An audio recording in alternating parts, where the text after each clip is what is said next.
مسئلہ حل ہو جائے. لیکن دنیا کے اندر اللہ تعالیٰ نے ہمیں جو بھیجا ہے آزمائش کے لیے بھیجا ہے.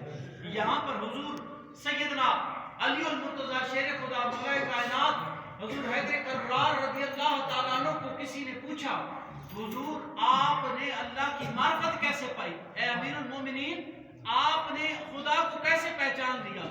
آپ نے فرمایا میں نے اپنے وعدوں کے ارادوں کے ٹوٹنے سے اپنے رب کو پہچان لیا.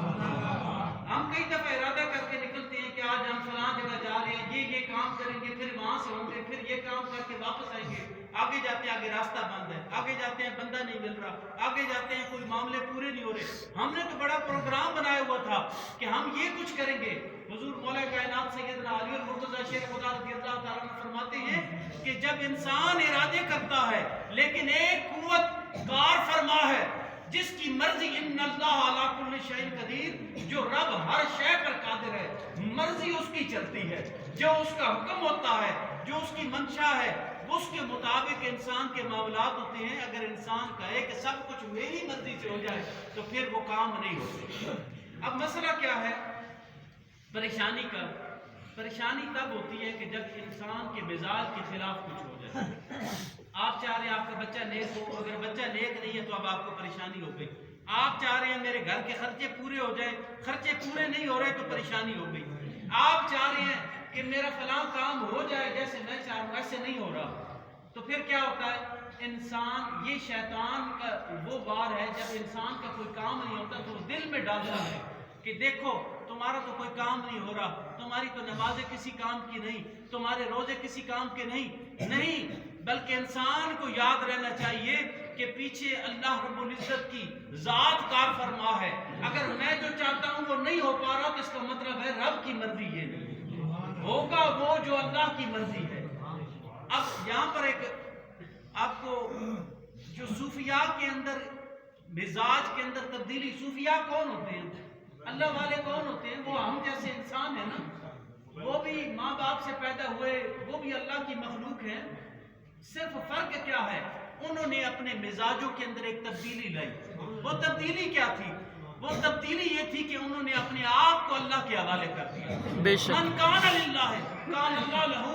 پھر اللہ فرماتا ہے تم اپنے آپ کو رب کے حوالے کر دو, رب کے تابع ہو جاؤ, رب کے بندے بن جاؤ, میں رب تمہارا ہو جاؤں. بے شک.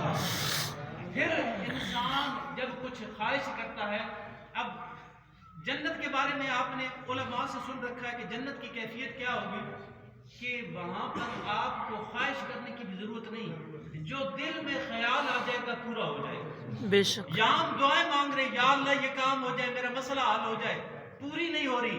وہاں پہ رب فرماتا ہے تو دل میں خیال لائے گا, تیرے دل میں کوئی خیال آ گیا تو رب تعالیٰ اس کو بھی پورا فرما دے گا. اب زندگی کا فرق جانیے گا. اللہ نے ہمیں دنیا میں بھیجا آزمائش کے لیے اور فرمایا یہاں جو زندگی گزارنی ہے وہ میری مرضی کے مطابق گزارنی ہے. فرمایا اگر تم کامیاب ٹھہرے اپنی زندگیوں کو میری مرضی کے مطابق گزارنے کے تو پھر وہ زندگی فَلَنُحْيِيَنَّهُ حَيَاتًا طَيِّبَةً, پھر ہم تمہیں ایک خوبصورت زندگی, پاکیزہ زندگی عطا فرمائیں گے. اور وہ زندگی وہ ہوگی فرمایا جنت کے اندر تمہارے دل میں اگر خیال بھی گزرے گا رب اس کو بھی پورا فرما دے. مانگنا تو دور کی بات ہے نا, آج تو ہم کوشش کرتے ہیں, تردد کرتے ہیں کسی چیز کے حصول کے لیے, تگ و دو کرتے ہیں, کمائی پیسہ کمانے کے لیے محنت مزدوری کرتے ہیں. نہ وہاں محنت کرنے کی ضرورت, نہ مزدوری کرنے کی ضرورت, نہ عبادت کرنے کی ضرورت. فرمایا کسی چیز کی ضرورت نہیں, فقط تم نے یہاں رب کو راضی کرنا ہے, پھر رب تمہیں وہ زندگی عطا فرمائے گا جہاں تمہاری مرضی چلے گی. اب مسئلہ کہاں پر آ گیا؟ سمجھنے کی بات ہے. مسئلہ آ گیا ہم نے وہ والی زندگی دنیا میں گزارنے کی کوشش کرتے ہیں. ہم کہتے ہیں وہ جنت والی زندگی یہاں پر مل جائے, یہ ممکن نہیں, یہ قانون نہیں, یہ اسلوب قدرت نہیں ہے. رب نے ہمیں یہاں پیدا کیا کہ اپنی زندگیاں میرے اور میرے محبوب کی اتباع میں گزارو. تم نے اپنی زندگیوں کو میرے محبوب کے پیچھے چل کر گزارنی ہے, ان کے نقش قدم پر چل کر گزارنی ہے. اس کے بعد جب تم پر موت واقع ہوگی, موت کے بعد تمہیں جو وہ زندگی عطا کروں گا, فرمایا وہاں پھر اور کسی کی نہیں, فرمایا پھر تمہاری مرضی چلے. بے شک. اب پریشانی آپ کو عرض کیا جب میری مرضی پوری نہیں ہوتی تو میں پریشان ہو جاتا ہوں، جبکہ اللہ نے ہمیں پیدا کیا اس دنیا میں، تم نے میری مرضی سے زندگی گزارنی ہے، اس جہان میں تمہاری مرضی چلے گی۔ اب کیا ہوتا ہے یہاں پر بھی ممکن ہے یہ اولیاء اللہ کیوں لوگ ان کے پاس جا کر دعائیں کرواتے ہیں؟ یہ بھی تو ہم جیسے ہیں، ہم دعائیں مانگ رہے ہیں، دعائیں قبول نہیں ہو رہے، کسی ولی کی بارگاہ میں چلے جائیں، عرضی کریں، رب تعالیٰ ان کی لاج رکھتے ہوئے ہماری دعاؤں کو قبول کر لیتا ہے۔ کیا فرق ہے ان میں اور ہم میں؟ وہ بھی کھاتے پیتے ہیں، وہ بھی بیمار ہوتے ہیں، ان کے بھی اولادیں ہوتی ہیں، بیماریاں ہوتی ہیں، فوتگیاں ہوتی ہیں، پریشانیاں ہوتی ہیں، فرق کیا ہے؟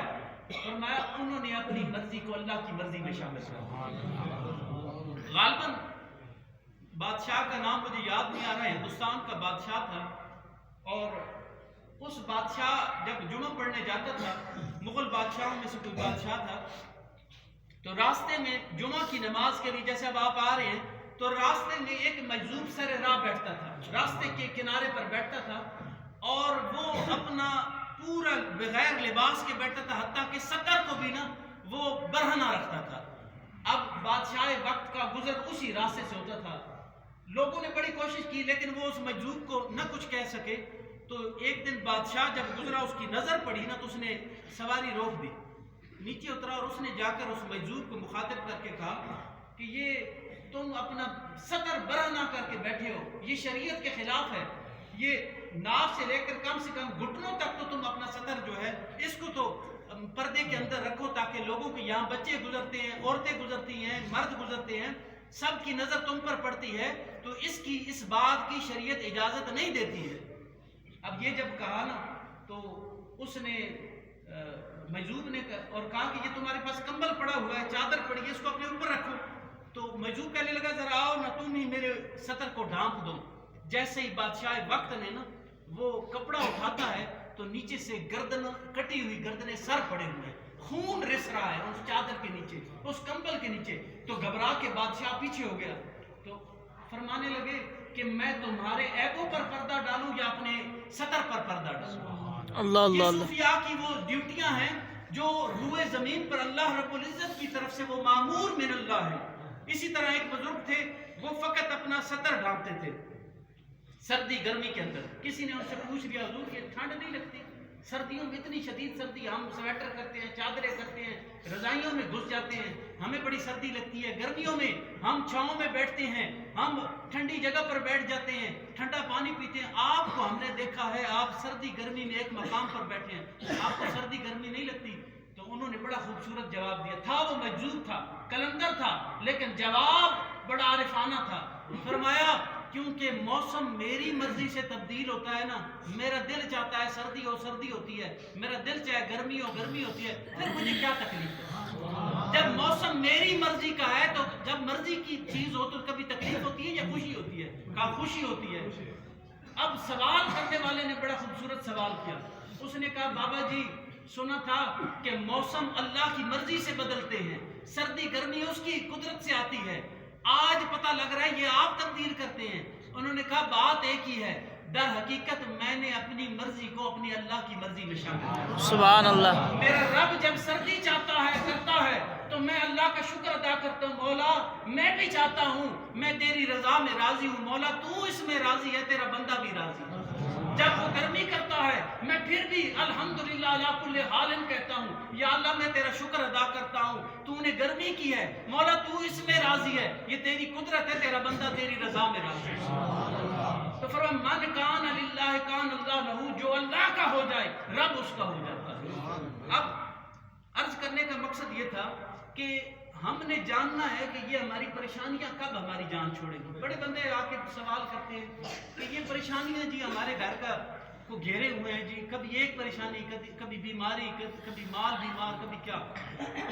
صوفیاء نے اس کا ایک راز یہ بتایا ہے کہ ہر شخص جو پریشان ہو نا، حدیث پاک میں آتا ہے یہ جو آپ کے اوپر تکالیف آتی ہیں یہ آپ کے اعمال، شامت اعمال، آپ نے ایک جملہ سنا ہے محاورہ، یہ حدیث پاک میں بھی آتا ہے کہ یہ انسان کے اپنے اعمال کا نتیجہ ہوتا ہے۔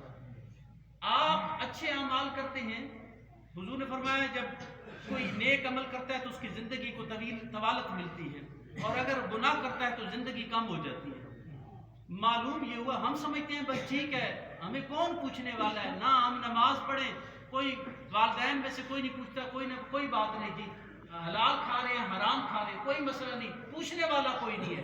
وہ ذات موجود ہے جو دیکھ رہی ہے آپ کو کہ میرا بندہ میری بندگی کا حق ادا کر رہا ہے یا اپنی مرضی سے زندگی گزار رہا ہے۔ فرمایا حدیث قدسی ہے، فرمایا تم پر 2 آسانیاں اور 2 مشکلیں اکٹھی نہیں کروں گا۔ وہ کون سی؟ نبی پاک صلی اللہ علیہ وسلم سے پوچھا گیا کہ یہ رب کے اس فرمان کا کیا مطلب ہے؟ آقا دو جہاں سرور کائنات صلی اللہ علیہ وسلم فرماتے ہیں، حضرت امام غزالی نے مکاشفۃ القلوب کے اندر یہ حدیث پاک نقل کیا، فرماتے ہیں کہ جس بندے کی زندگی دنیا میں مشکل میں گزری، تکلیف میں گزری، آزمائشوں میں گزری، اللہ تعالیٰ اسے آخرت میں آزمائش میں مبتلا نہیں فرمائے گا۔ اور فرمائے جس کو دنیا میں آسانیاں عطا فرما دی، دنیا میں اس کو دولت کی فراوانی دے دی، اس کو خدا کی کوئی یاد نہیں، خدا کو بھول چکا ہے، اس کے بندوں کے ساتھ محبت نہیں کرتا، خدمت نہیں کرتا، فرمایا وہ بندہ جس کو دنیا میں صاحب ثروت کر دیا، آسانیوں میں رکھ دیا، اب آخرت میں اس کے لیے آسانیوں کا ہے۔ نبی پاک صلی اللہ علیہ وسلم